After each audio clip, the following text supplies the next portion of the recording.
उपस्थित सभी इंदौर ग्रामस्थ माता पिता भाई बहनों को, इंदौर संगत और दूर दराज की सारी संगतों को और हमारे महाराष्ट्र से आए हुए सभी माता पिता भाई बहनों को बड़े प्रेम के साथ जय गुरुदेव।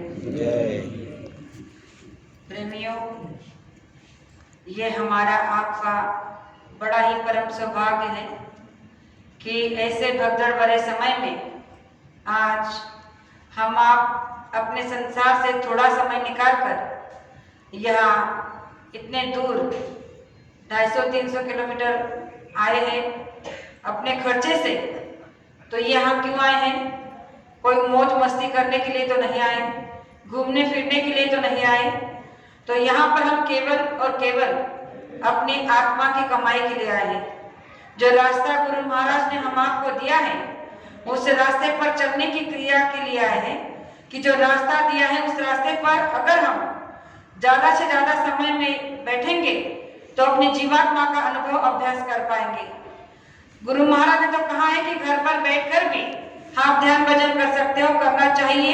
यही आदेश हम सभी प्रेमियों के लिए तो है।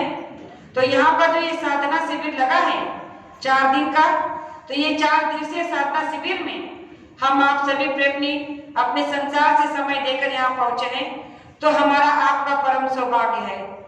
प्रेमियों, गुरु महाराज ने कहा, शायद इसमें ये हो रहा है,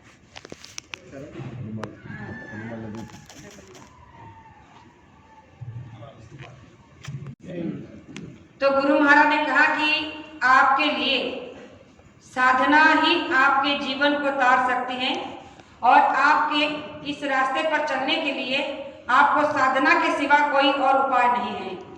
तो इस बात को हमने तो हजारों बार सुना। जब जब गुरु महाराज के पास सत्संग में गए, सबसे पहली बात गुरु महाराज ने यही हम सबको तो सिखाई है कि जब नामदान मिला, नामदान देने के बाद गुरु महाराज ने सबसे यही बात कही है कि आपको इस ध्यान भजन की क्रिया को करना है। आपके घर पर जाकर आप सुबह 1 घंटा, शाम को 1 घंटा नित्य रूप से बिना नागा अगर आप ध्यान भजन सुमिरन करोगे तो आपकी जीवात्मा को बल मिलेगा और जिस रास्ते पर चलने के लिए तुम्हें ये नाम मिला है उस रास्ते पर चलकर आपको आत्मा और परमात्मा का साक्षात्कार भी होगा। परमात्मा का दर्शन दीदार करने के लिए बाबा जय गुरुदेव जी महाराज ने जो नाम का दान दिया है वो इस संसार में और कोई नहीं दे सकता। लेकिन इतना सब कुछ पाने के बाद भी हमने आज तक उस बात का महत्व नहीं समझा। तो गुरु महाराज ने कहा कि बच्चा, संसार में नामदान के बराबर कोई चीज नहीं है। अगर आप चाहते हो या फिर कोई चाहेगा कि मैं अपने संसार की बड़ी से बड़ी ताकत, पूंजी, धन दौलत आपको देना चाहता हूँ और आप मुझे ये नाम का दान बेशकीमती जो है उसे दे दो, तो इस देने का अधिकार किसे नहीं है। इतना बेशकीमती दान धन मैंने आपको दिया है जिसके चलते आप बड़े सौभाग्यशाली बन गए हो। लेकिन फिर भी इस बात का हमें आज तक भी आभास नहीं हुआ है। अगर आभास हो जाता तो शायद आज हम इस दलदल में नहीं होते। इस संसार में अगर है तो इसका एक ही मतलब है कि अभी तक हमने गुरु को समझा ही नहीं है, उनके दिए हुए रास्ते को पहचाना ही नहीं है। तो इस पर मैं एक छोटा सा उदाहरण देना चाहती हूँ कि सिमरन का महत्व कितना बड़ा होता है। जब तक हम सिमरन नहीं करेंगे तब तक गुरु की दया का अनुभव नहीं होगा। तो एक बार एक महात्मा जी थे, बड़े ही पहुंचे हुए थे।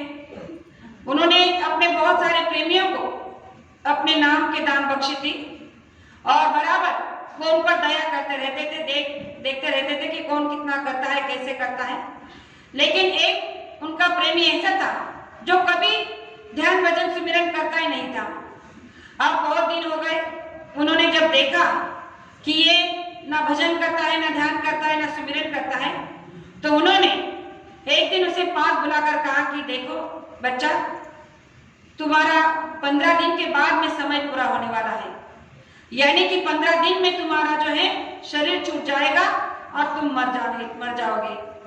अब जैसे ही उसने ये सुना तो उसके पैरों तले जमीन खिसक गई। उसने कहा कि अरे 15 दिन में मैं मर जाऊंगा, ये कैसे हो सकता है।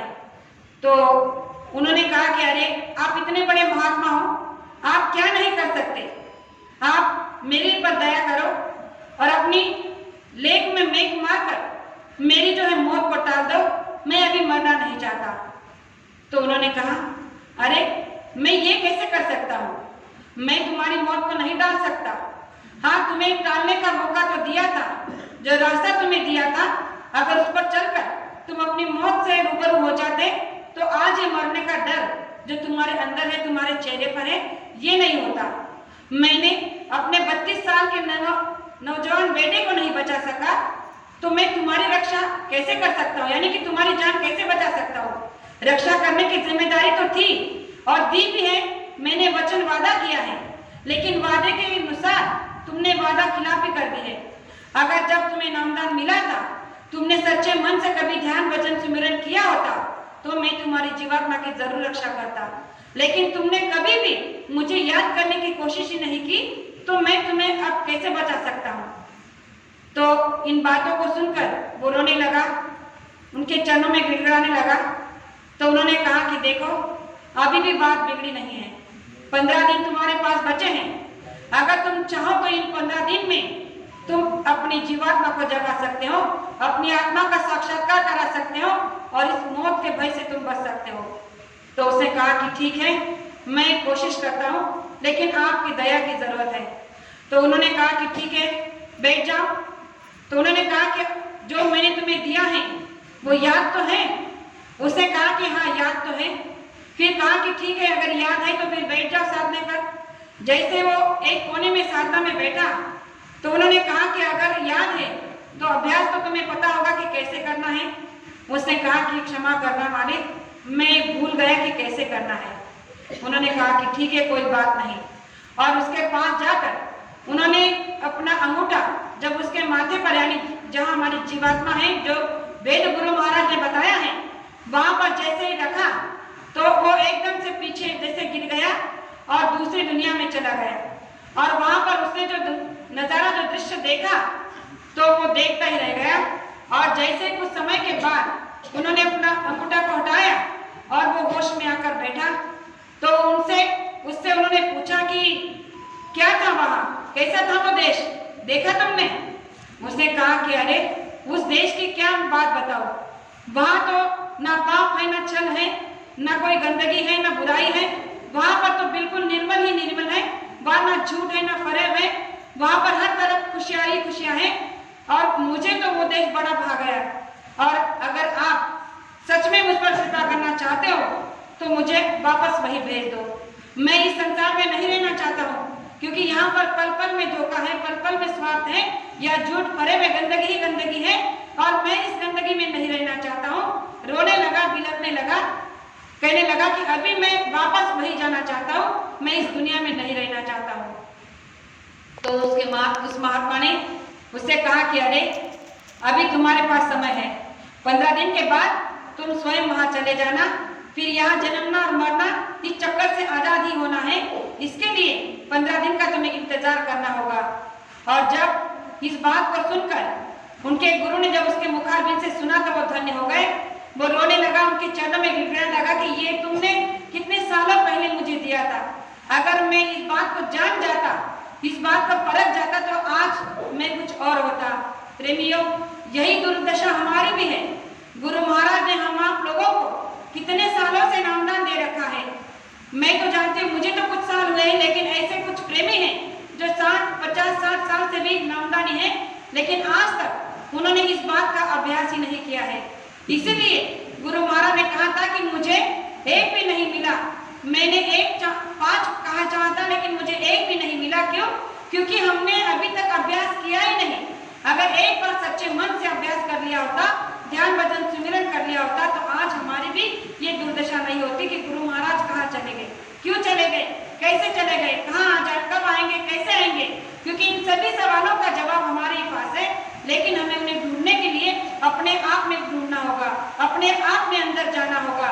गुरु महाराज ने कहा कि आत्मा परमात्मा से मिलने का रास्ता संसार में आपको बाहर कहीं नहीं मिलेगा, वो मनुष्य के अंदर है। और उसी एक रास्ते से आप अंदर जाकर परमात्मा का दर्शन कर सकते हो।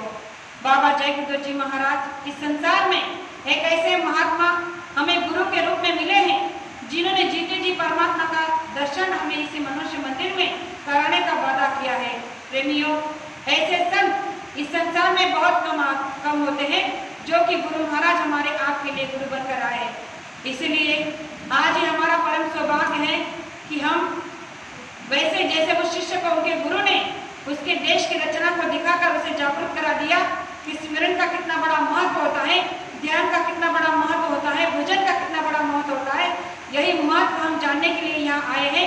4 दिन के इस साधना शिविर में हम यही कोशिश यहाँ करेंगे, गुरु महाराज से यही प्रार्थना विनती करेंगे कि हे मालिक, हम जिस काम के लिए यहाँ आए हैं आप बस हमारा उसी काम करने के लिए हमारा उद्देश्य बनाए रखो और हमारे चंचल मन को रोकने के लिए आपकी दया दृष्टि को हमारे ऊपर रखो, क्योंकि उनकी दया के बिना हम कुछ नहीं कर सकते।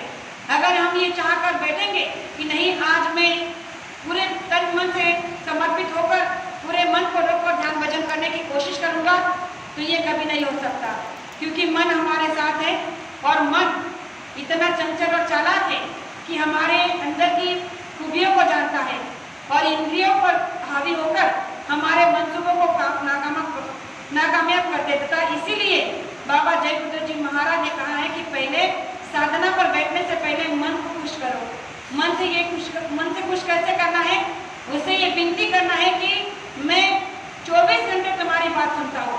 24 ही नहीं, हम तो पता नहीं कितने युगों से उसकी बात को सुन के आ रहे हैं, लेकिन इस मानव तन में आने के बाद इस बात का होश आया है कि आज हम मन के अधीन हो चुके हैं। तो गुरु महाराज ने कहा कि मन से यह प्रार्थना करो कि 1 घंटे के लिए कम से कम तुम मेरा साथ दे दो। मैं तुम्हारा 24 घंटे साथ देता हूँ, तुम 1 घंटे के लिए मेरा साथ दे दो तो मेरा काम बन जाएगा। तो गुरु महाराज ने कहा कि वो भी इतना निर्दय नहीं है कि तुम पर दया नहीं करेगा। तो प्रेमियों, यहाँ पर जिस चीज़ को पाने के लिए हम आए हैं उस चीज़ को पाने के लिए आप जिज्ञासा रखो। तो गुरु महाराज ने कहा है कि अगर आपका सिमरन पक जाएगा तो आपका ध्यान भी बनेगा। जब आपका ध्यान पक जाएगा तो आपका भजन भी बनेगा, और जब भजन बन जाएगा तो संसार के सारे जो भी हम देख रहे हैं ये सारा संसार मिथ्या लगने लगेगा, और जिस उद्देश्य को लेकर ये मानव तन मिला है वो मानव तन साफ हो जाएगा।